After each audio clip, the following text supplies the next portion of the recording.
Сәлем достар, сендермен бірге Ерасыл. Бүгін біз сіздерге 2019 жылы жарық көрген Вивариум киносының қазақша негізгі желісін айтамыз. Фильм режиссері Лоркан Финган. Вивариум фильмі фантастикалық триллер жанрындағы кәдімгідей түсініксіз фильм. Сюжеті өте қызықты, жұмбаққа толы ерекше. Бірақ бұл туынды білгіш сыншылардан жақсы баға ала алмаған, табыс тарапынан да жырғамаған. Десе де, менің бұл фильмге деген көзқарасым бөлек. Мына түсірілім нашары, бояуы қанық емес, актер қабілеті жетпеді деген сөздерден көрі мән беретін нәрсе фильмнің оқиға өрнуі мен сюжеті түпкі ойы деп ойлаймын. Бұл фильм бұл тараптан маған қатты ұнады. Сіздерге де ұнайды деген үміттемін. Видео бастамас бұрын не істеу керек екенін білесіздер. Лайк басып арнаға тіркеліп, өз ой пікірімізді комментарийға қалдырып кетеміз.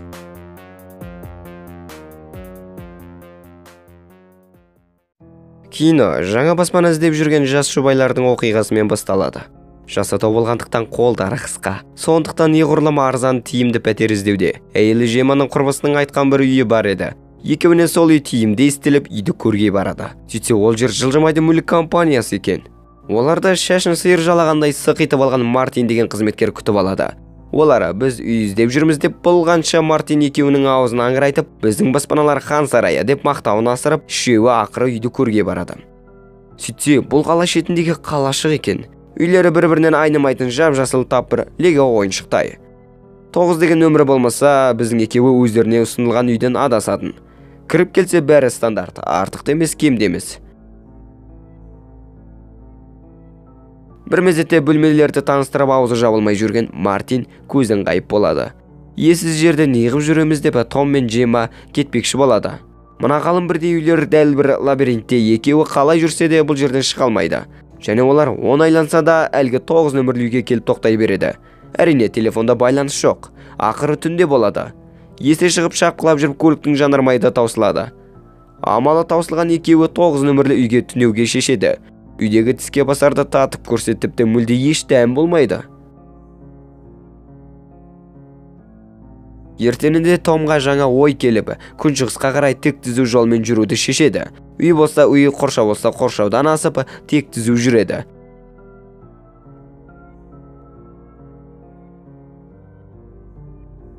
Ақыры олар бір жарық жанып тұрған үйді көреді. Қуана басқа біреулерді таптық дей бергенде ол әлгі өздерінің 9 нөмірлі үй екен. Және үйлерінде керек заттар мен шағын тамақ пайда болыпты. Бұның бәріне ашуланған Том тура үйді өртеп жібереді. Жема таңғалыспен бұның не дейді? Том болса, мүмкін өрт сөндіру жүйесі қосылып бізді біреулер табар дейді. Таң атып олар оянса, үйге дым болмағандай бәз қалпында тұр екен. Және оларға бір зат келіпті. Барып ашып қараса зат емес, жаңа туған сәби екен. Оларға дайын зат, үй, тамақ, тіпті бала берді. Таппыр енді өмір сүру қалғандай. Арада 3 ай өтсе де, әлгі бала бір шама үлкейіп кетеді. Тілге келіп, ол екеуінің не айтқанын, не істегенін қайталайтын бір түрлі бала болып өсе береді.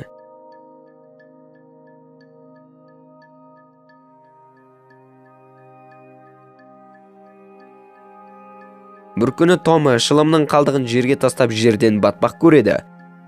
Одан Том ессіз жерді қаза бастайды. Тым істемей жатқаннан жерде не шығатынын көрейін деген оймен.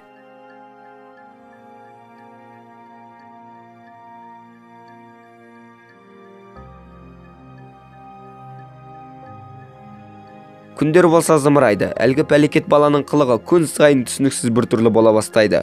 Кеңірдегі жарылғанша уақ-уақ шыңғырып. Түн келе, теледидардан еш шығарадан бір бәленің дыбысының шегіне қойып әлгі екеуіне ұйқыда бермейді. Өздері мына жағдайға түсіп дал боп жүргенде бұл балада жығылғанға жұдырық болды.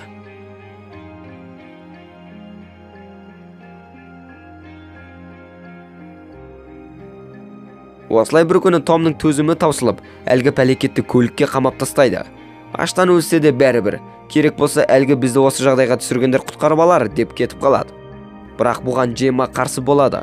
Қанша жек көрсек те, бұндай нәрсе істеуге болмайды дейді. Әйел заты қашан дегеніне жетпеуші еді. Ақыры Джема баланы босатады. Бұл жағдайдан болып енді біздің екеуі тіпті бір-бірімен сөйлесуден қалады. Том болса әлгі шұңқырды күн-түн демей қаза береді. Бір күні әлгі балақай үйден жоқ болып кетеді. Жема бас айланып іздеп жүрсе, бір мезетте үйден шығып келеді. және қолына бір кітаппен. Кітапты ашып қараса, түсініксіз жазулар мен біртүрлі суреттерге толы. Жема баладан жайлап, "Бұны қайдан алдың, кіммен кездестің?" десе, бала қорқынышты қалыпты көрсетеді. Бұны көрген Жема, мынаны қалай өзінің баласы деп сендіріп жүргенде таңғалыспен қорқады. Осылай ол әлгі пәлекеттен ұзақ жүруге шешеді. Күндерде өте әлгі ертөстік жетіп қояды. Және әлгі кітапты құшақтап, таңертең кетіп кешке келетін жұмысты табады. Күн-түн демей аста ішпей жер қазған Томның денсаулығы нашарлап кетеді.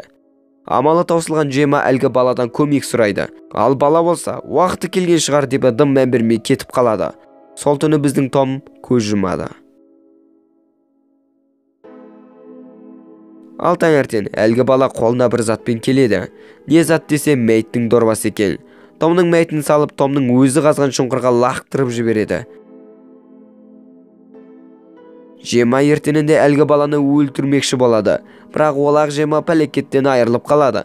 Ол жол шетін ашып кіріп кетеді. Жема да лесе кіреді. Әлгі пәлекеті құрысын Жеманың параллель әлемдерінен есі шығып, өлердің азақ алдында 9 нөмірлі үйге қайтып келеді. Біраздан соң әлгі пәлекет шығып келіп, Жеманы дорбаға салып, Томды лақтырған шұңқырға лақтырып жібереді. Әлгі пәлекет үйді тазалап, шұңқырды толтырып,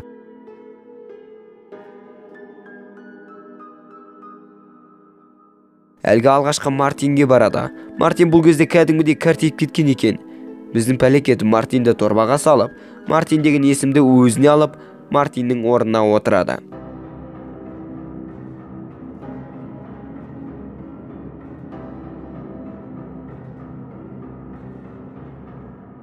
Және оларға жаңадан жас жұбайлар келеді.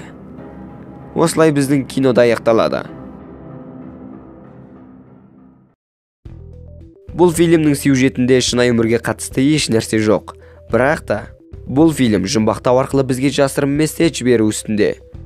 Сіздер бұны қандай месседж деп ойлайсыздар? Бұл фильмнің түпкі ойы неде? Өз ой пікірлеріңізді комментарийға тастап кетіңіздер. Және де достар, видео осылай аяқталды. Ұнаса лайк басуды ұмытпаймыз, және де арнаға тіркелеміз. Бұның бәрі сіз үшін саусақ жұмысы, ал біз үшін еңбегіміздің ақталғаны. Айтпақшы достар, мен бір нәрсені айтуды ұмытып кетіппін. Келесі апта жаңа видео. Сондықтан арнадан алыстамаңыздар. Күтіңіздер.